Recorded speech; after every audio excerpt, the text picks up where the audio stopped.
Hello there, I'm Angela and welcome back to my channel. This summer has just felt like hibernation summer. I am overdue to discuss the books that I have been reading. I am sorry that I did not do my TBR game this month in August. I'm sad about not being able to play it too. I love playing that game and it is so helpful in getting me to decide what books I want to read off of my shelf. That being said, I made this channel just to talk about books. So I have not made any promises. I'm not saying that I'm going to do my project Read the Room every single month. I'm not going to always play my TBR game every month, but honestly, I have so much fun with it that more likely than not, I will be playing it. It has just been a lot of new books that have come out that I have been so excited for. And for the first time ever, I have won 2 giveaways.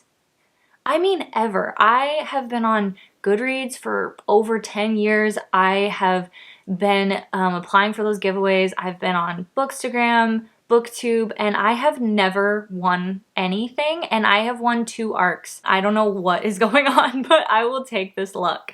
I've read one of them. The other one I just got yesterday, so that will be honestly taking over my August TBR.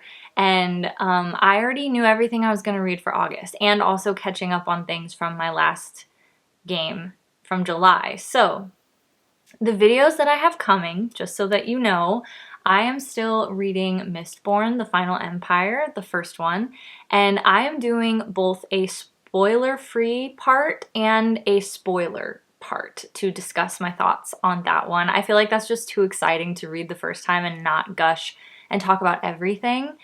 And then I also am so excited. So my Bridgerton one. So last month I am going to be reading the first and second Bridgerton books by Julia Quinn. And I was able to find some tea that is from the show, Bridgerton tea. I don't think it's from the show. It's inspired by the show. And I have found some British snacks from World Market that are new to me, just like how I rolled some new to me sweet treats that also fit the theme. And I know macarons are French, but I just feel like they fit with the books. So I got some of those too. So I'm gonna have a Bridgerton vlog where I'm enjoying all of those treats. You know how I love immersion and I love including a lot of things like that. So I'm gonna be immersion reading those. I can't decide yet if I want them to be spoilers or spoiler free. If you are interested, can you let me know? Do you prefer spoilers or are you cool with spoiler-free reactions to a romance? Because the romance is kind of the whole point. So let me know if either of those are what you'd prefer for that one. Now, to recap what I have read in July, because I would love to talk about them and catch you up. So for Summerween, I had chosen 3 books. Jackal by Erin E. Adams, Lost in the Garden by Adam S. Leslie, and Mapping the Interior by Stephen Graham Jones. I started with Mapping the Interior by Stephen Graham Jones. It is a short novella. It's 108 pages long, at least in my copy here. And I just wanted to read the first sentence because I feel like it gives you a good vibe of what the book is going to be about. I was 12 the first time I saw my dead father cross from the kitchen doorway to the hall that led back to the utility room. So this book is about a teenage boy and his younger brother and their single mom. His dad is, and he is Blackfeet, and his dad shows up to him one night in Blackfeet regalia, but he's already passed away. They're in this trailer that they live in, and I just honestly always have to praise Stephen Graham Jones's setting. He builds settings and characters so well. You can tell he is writing from a lot of experiences that he has had, and I think that's such a brilliant thing to do as an author because his settings and his characters feel so tangible. They feel so real, and this book was no exception, even though it is a short story. It felt like you were in that home with them. It felt like you had the same fears and stresses that this kid had for his younger brother too. His younger brother, it doesn't explicitly say what disabilities he's struggling with. It kind of seems like it could be autism, but then there's also seizures included in there that he ends up having. And the older brother feels a lot of responsibility for his younger brother. So when he's having his father's ghost show up in the middle of the night, he's hoping that there is a good sign, to hope that his younger brother is going to get better, that his dad's looking out for them. And it is a horror, as Stephen Graham Jones does write. So some more nefarious things end up going on in this book. I thought this was very interesting, and I don't want to say surrealist, but like Stephen Graham Jones, if you're familiar with his work, includes paranormal elements in it. And there are more things that occur that are just plain creepy. And I really enjoyed this. I felt like this was such an interesting short story. It's quick and easy to read, but it really feels so real. And you just can't help but constantly have a lump in your throat for whatever is about to happen. So I really enjoyed Mapping the Interior if you're ready for just a quick 100-page story. Lost in the Garden by Adam S. Leslie. This was such a strange one. So this one was shortlisted for the Narrow Book Awards in 2024, and it is not what I was expecting at all. I like to read the back because I feel like in this case, the back is such a good description of what this book is about. It says, Heather, Rachel, and Antonia are going to Almondby. Heather needs to find her boyfriend, who, like so many, went and never came back. Rachel has a mysterious package to deliver, and her life depends on it. And Antonia, poor love-struck Antonia, just wants the chance to spend the day with Heather. So off they set through the idyllic yet perilous English countryside, in which nature thrives in abundance and summer lasts forever. As they travel through ever-shifting geography and encounter strange voices in the fizz of shortwave radio, the harder it becomes to tell friend from foe. Creepy, dreamlike, unsettling, and unforgettable. You're about to join the privileged few who come to understand exactly why we don't go to Almondby. Like an old wives' tale, like a piece of wisdom passed down through generations which no one questioned or even thought about too hard. Like folklore, it was just something everyone knew, a rule to be followed. Don't go to Almondby. It sounds phenomenal, doesn't it? I mean, that sounds so interesting. And the thing I will say for this is that it is a must read in the summer. This is summer forever. The summer is never ending where they are in the English countryside. And if you're going to read this, summer will make this so much better because it is so atmospheric.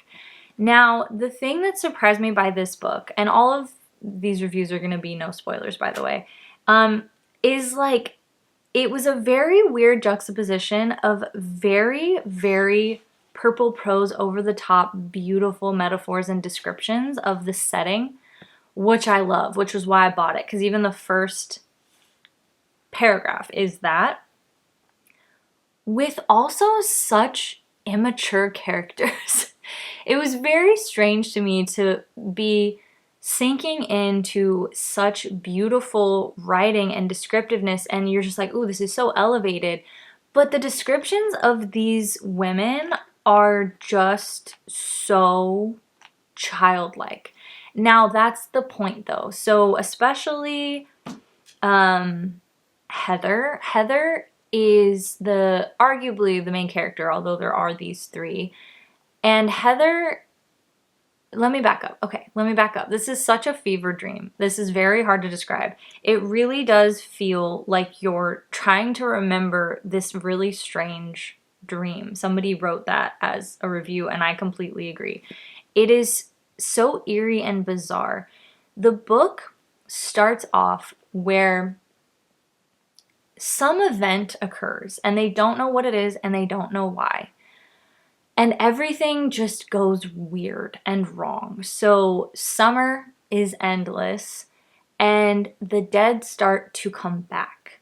And they refer to them as ghosts in this book rather than zombies, because they don't really match zombies. There's nothing there behind their eyes, but they just kind of wander around, and it's they're in the same suits and dress suits and fancy clothes, and they do sort of become a threat to the people where they live, because even though there's not really anything behind their eyes, they kind of like can bulldoze through things and be violent if they come upon you.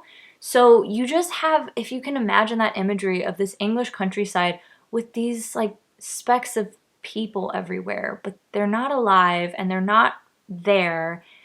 And you don't want to get close, because if you do get close to them, they could lash out at you and you could die yourself. So that alone is very eerie and odd and strange. And it does make the town a lot less populated, and people don't really have jobs. They don't really come and go as much. It's a very eerie post-apocalyptic energy to it. But Heather is a part of this group, and Rachel is as well, of people who do dares. So there's not really much to do, right? You don't really have television as much. You don't have a lot to do. So they form this group where they dare each other to do things like, oh, how far can you go out by the ghosts and stay there before you run away? Or I want you to jump off this thing. And essentially, she struggles with the feeling of not wanting to grow up. She says, I'm not going to grow up, she'd always said, and true to her word, she never did. If only an enthusiastic pursuit of mischief was a viable career option, and that can be quite relatable. Ice cream is brought up a lot in this, so you'll want ice cream when you read this. And it's just very strange because these things just become normalized and they don't understand why. It says, beyond the rash of wild conspiracy theories, nobody had a good suggestion, either for the changes or the ghosts.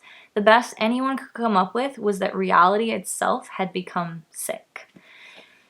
So, I mean, it is one of those really eerie books that don't give you answers. Yet it seems so grounded in reality the way that it's written, because they're talking about how much she wants ice cream or what they're going to do this day for this dare.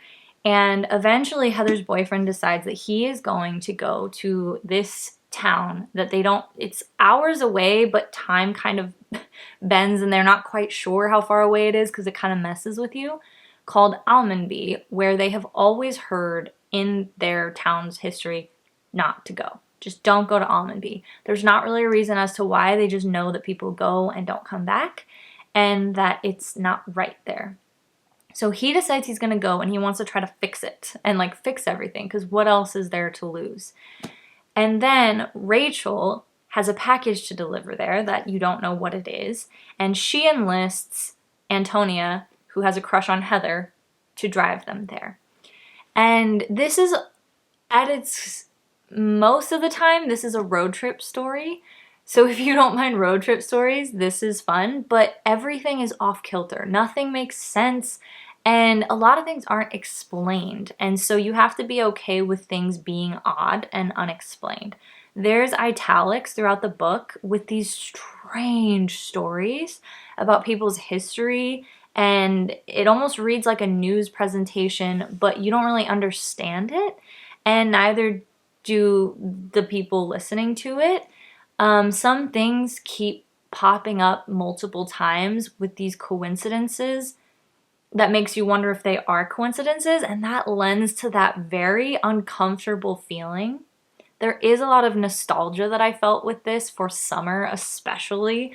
This is a very nostalgic book that made me want ice cream a lot. I don't know how to sum up my time with this book. And I wrote all in it and annotated because there were so many strange things that would happen and you're just very confused. I feel like it was a little long. The road trip could have been shortened a bit, I feel like. But when you got to Almonby, it was just so interesting. This town where like there's nobody, but there were people. Like it feels like they just left the room before you and you're alone, but it doesn't feel deserted, yet it completely is. And you're chasing this sound of this ice cream truck. You don't know what it is. There's just so much descriptions in these details. The juxtaposition of their dialogue and their thought processes and their actions being so childlike and not deep in comparison to the descriptions of the landscape, it feels very strange and it doesn't mesh very well, but it almost adds more unease to the story and confusion. And there is a reason for that, because there is a quote at the beginning of the book saying, "Only the young survived. They thrived, climbing trees, scavenging food, and building fortifications. Childhood called them back. It had prepared them for this moment." And ultimately, I think that that is what I enjoyed the most out of this book, is it really does evoke such a strong feeling of childhood nostalgia, especially if you grew up, if you're a millennial or older, if you grew up being able to go outside and running around and not being indoors all the time. This was that. It was very much felt like you were out and about exploring, climbing trees, wanting to chase the ice cream truck, all of that. And the ending of this, when they get to Almond Bee, everything kind of just gets mashed together, and you see where a lot of stuff came from that you've been following that you didn't understand, but then there's also questions unanswered. Everything just feels so uneasy, and honestly, that was its strength, in my opinion, was how creepy and eerie it all felt. You do get some answers, you don't get a lot. Nothing is explained in a way that I would necessarily say is satisfying, because you also wonder, with how strange everything is, you wonder what's all real. Is certain things real? Are certain things not? And overall, I think this is a good book to give a try in the summer if any of those things appeal to you, and if you're okay with really odd and unexplained and unique stories. Then the third book that I had for Summerween was Jackal. Unfortunately, this one is a DNF.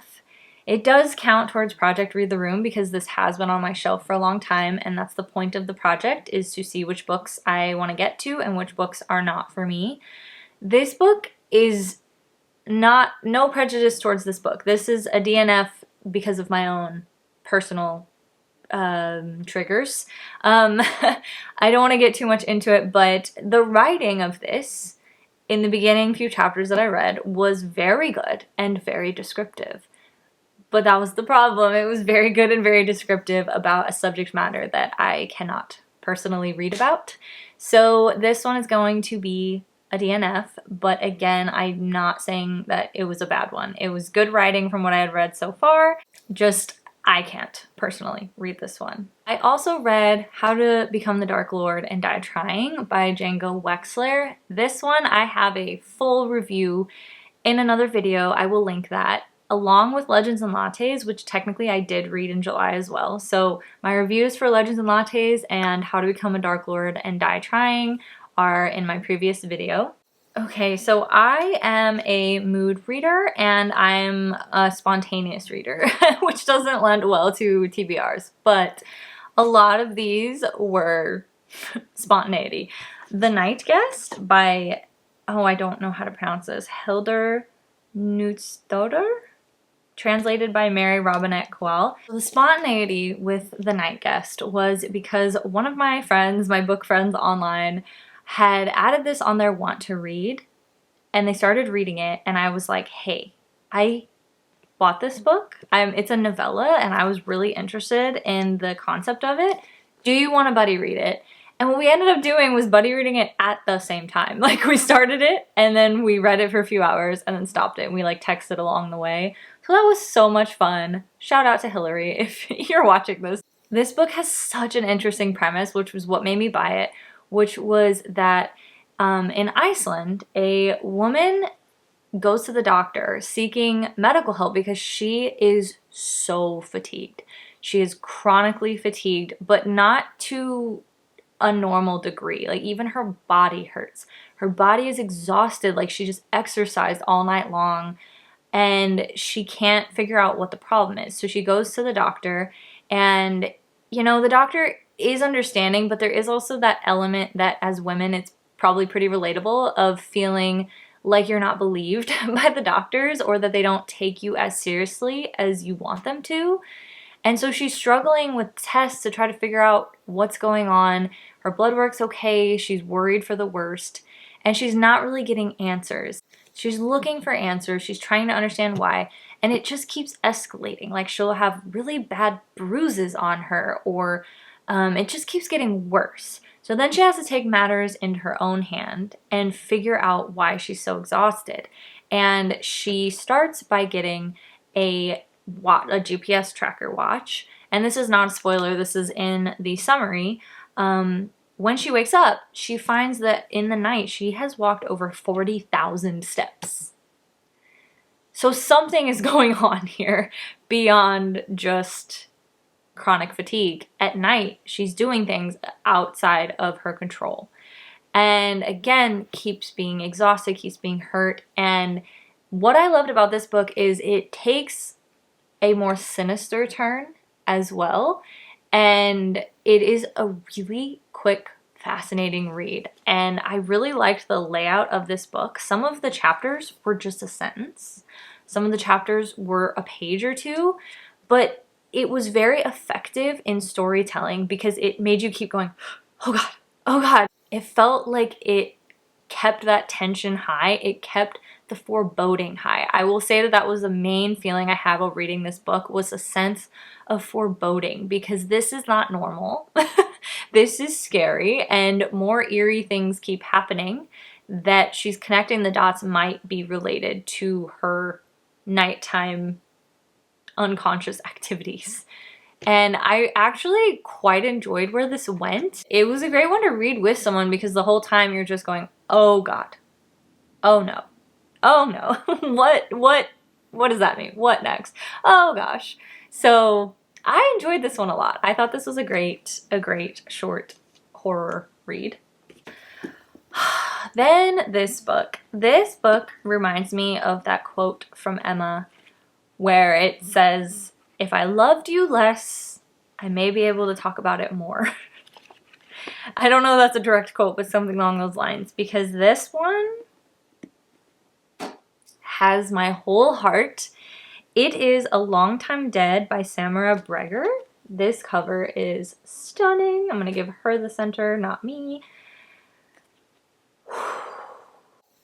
Where do I even begin? This book is a sapphic vampire, found family, funny, deep, intense story. I have been reading a lot of vampire books, a lot of content outside of books that is vampire content, and this is one of my favorites. And this one has so much humor and so much heart. I annotated this book to death. Like, this one is so wholesome yet so sexy. This is definitely an adult book. This is like, I don't know what you call it, NC-17 type of writing, which was so cool to have with how wholesome a lot of it is too. This wasn't graphic for no reason. I felt like the romance scenes were so important and deep and heartfelt. I knew I was going to love this book because this is a little mature, but if you are like me, this will sell you on wanting to read this. So the book starts with a young woman named Poppy. It says somewhere foggy in 1837. Forgot to mention this is historical. Set in London area. And Poppy wakes up so groggy, obviously feeling horrible, and there's a woman helping take care of her. And as she's waking up, she realizes and gets told that she is a vampire. She was turned by this woman into a vampire. And when she learns what that means, and she learns that that means that she drinks only blood now and she can't have food, she throws a fit. And That's exactly how I would feel. That is the one thing that would keep me from wanting to be a vampire, is the fact that I would have to give up food. I don't want to. I love food so much. And so Poppy is like, I can't even have this at night. This is medicinal for me. What do you mean? And then this is the adult part. So Poppy is a prostitute and she ends up being freaked. She's like, wait a second. You're telling me now that I might lose money because I can't swallow? What? Like, and now that's something that she has to figure out. She's like, what do you mean? That's ridiculous. I didn't consent to this. Oh my God. That sold me on it. I was like, you're having a meltdown and whining and crying over not being able to eat food and potentially making less money at your job because you won't be able to do everything that you want to do in it. Like, I love her. I love her. I love her. She is so silly and over the top. And what I love about her is often vampire stories, you have characters who struggle with the transition. But outside of those things, she is ready to go. She's like the perfect candidate for being a vampire. And in this, essentially the catalyst is quite similar to Bury Our Bones in the Midnight Soil. Honestly, this was written first. And I Googled to see if V.E. Schwab had mentioned that this was an inspiration, because like the plot catalyst is like the same thing. So that was very strange. I loved this one so much. I'm very cautious with spoilers because I don't know how much people want to know. So Roisin is the woman who helps take care of her. She has been alive for a long time and she helped Poppy through this. And in this case, they end up needing to go to a cabin away from people because Roisin is not the ideal candidate for a vampire. She really struggles with a lot of things about being a vampire. She doesn't want to kill humans. She doesn't want to deal with that. And so she tries to do the same thing with Poppy. She's like, I need to keep you away from humans for like a year while you get used to it and get control of yourself so that you can eat rabbits instead of people. So you have time spent at the cabin together and they form a bond. And there is a mission that Roisin has that she eventually wants to deal with the vampire that turned Poppy. There's a lot of history there. There's a lot of trauma there. And you meet this other family, this group of vampires, and they're all queer. This book is just representation beautifully across the board. And they're all so well fleshed out. And I just adore so many of these people and, well, vampires.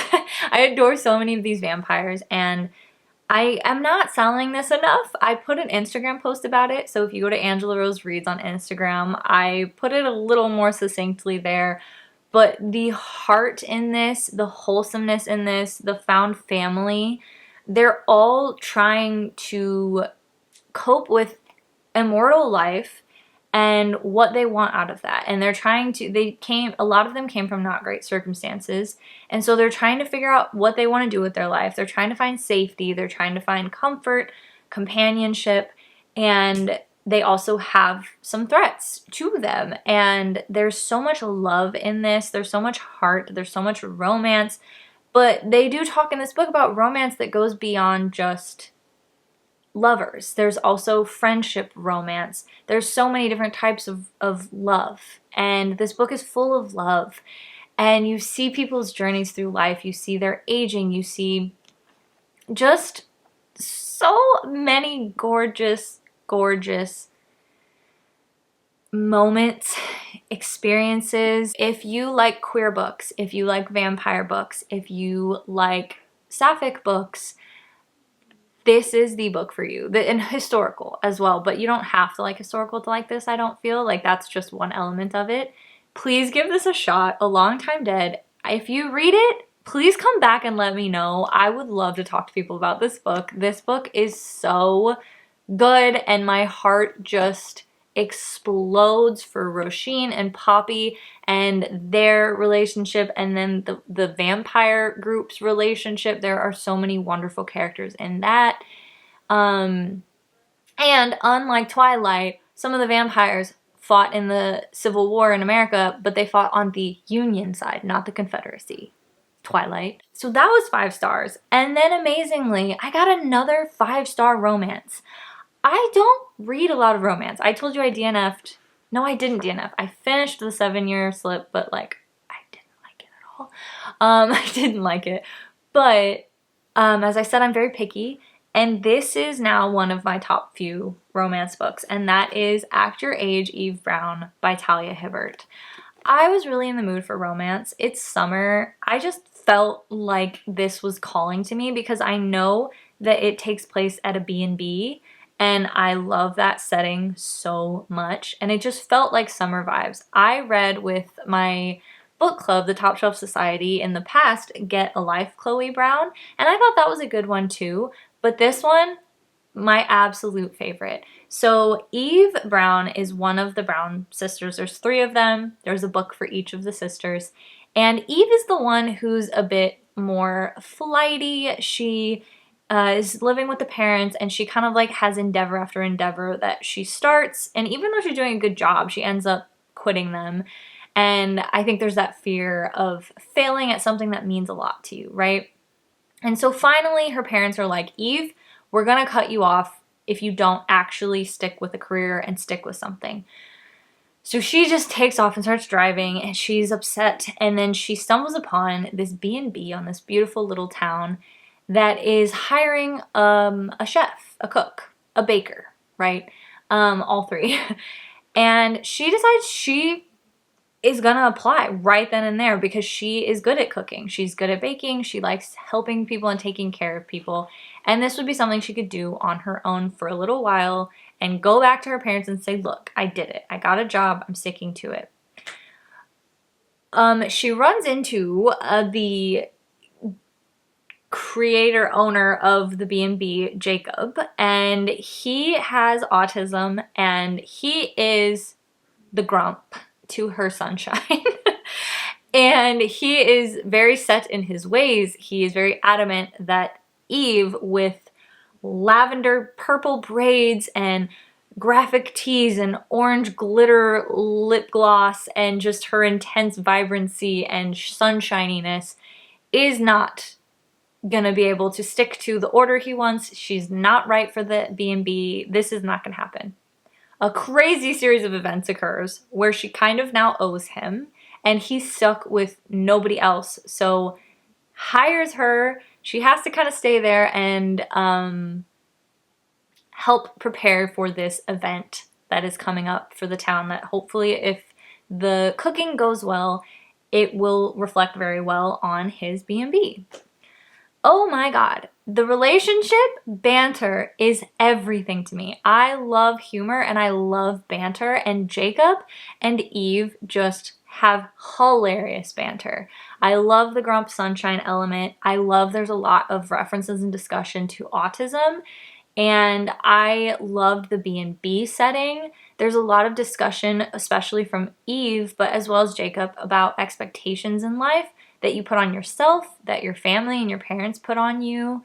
And this book has just so much heart and humor, and it was also spicy. So A Long Time Dead and Act Your Age, Eve Brown is spicier than normal books that I read. I don't normally read things that are quite so graphic, but these both are quite explicit. But that's a good thing for a lot of people, so that's a selling point. If you like it, it's a warning if you don't. It's not fade to black. And I thought it was perfect. I thought both of these, including those scenes, like I felt like those scenes were perfect in both. I don't mean to compare them. I'm not comparing them. They're very different books, but those intimate scenes, not fade to black at all, very explicit, made so much sense for the emotional moments. They made sense for their characters, for their trauma, for their interactions, and their loving of one another and pleasing one another. It just, there's so much heart to these 2 books and so much humor, and they both feel like found family and wholesomeness while being very interesting and really easy to follow and fly through. I loved all of my moments with these books, and I'm sure I'll return back to them, honestly, because I highlighted a lot in here, and I just love this setting. Like, a B&B cooking breakfast for them, and this small town where they have this festival where they're all trying out different foods for the local shops and businesses. It was phenomenal. This is one of my top three. My top three romance books are Funny Story by Emily Henry, Actor Age Eve Brown by Talia Hibbert, and Kiss Her Once for Me by Allison Cochran. And if you know those books, the common thread throughout all of them is that they all have humor and funny scenarios that they get into. They all have banter between the characters. All of the characters are sorting through some emotional things that have held them back or they've struggled with in the past, and it's very also kind of inspiring, you know, for you to do that as well. So I'm starting to post some of my reviews on my Instagram stories, and my review for this was banter and sass, wit and humor with a side of heart and emotional depth and growth will always be what I adore the most. This has to be in my top three contemporary romance favorites, which also have those elements. I love the B&B setting, so much so I was checking for job listings if I had any local B&Bs, which I don't, but I wish I did.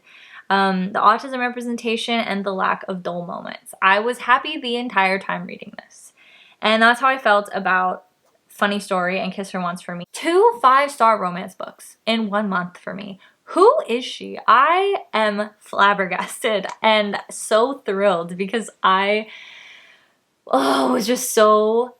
my heart was exploding reading these books. The book that I won, I couldn't believe it, in a giveaway from Tor.com's Instagram was Automatic Noodle by Anna Lee Newitz. I have to show this cover because the details fit the book perfectly. You can see the Golden Gate Bridge here, you can see the different robots, and you can see the hand-pulled Bang Bang noodles. I was so excited for this novella when I heard about it because it takes place in a sort of not post-apocalyptic but post-war San Francisco. I lived in the Bay Area for almost 10 years.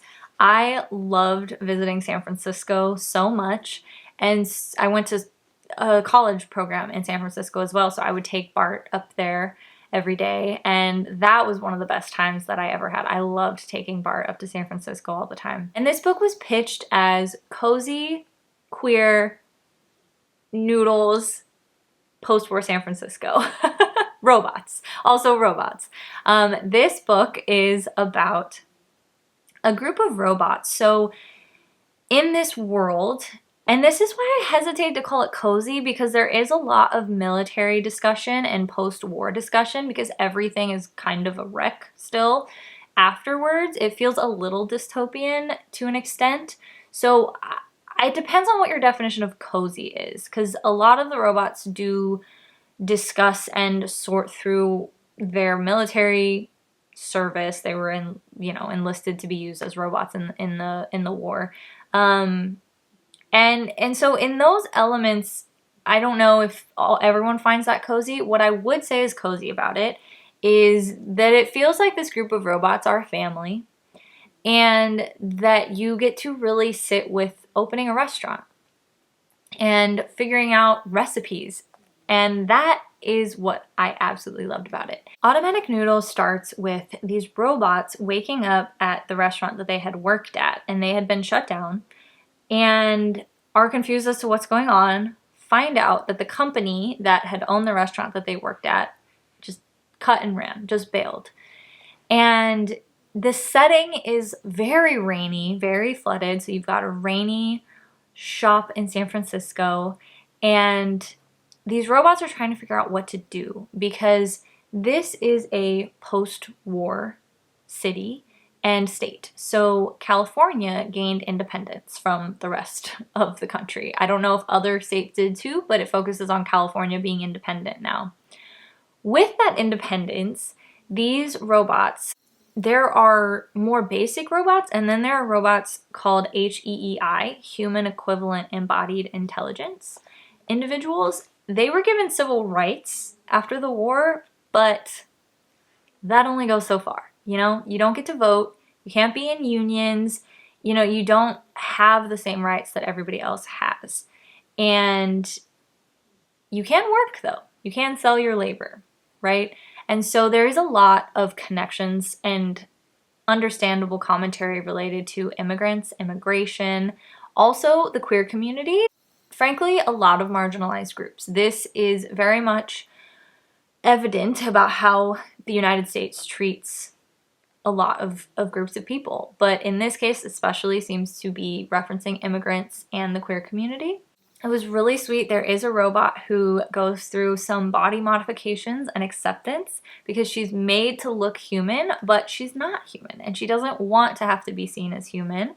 So that was a really touching, beautiful scene of her. Now that they're trying to figure out what to do, they decide that they are going to open up their own restaurant together.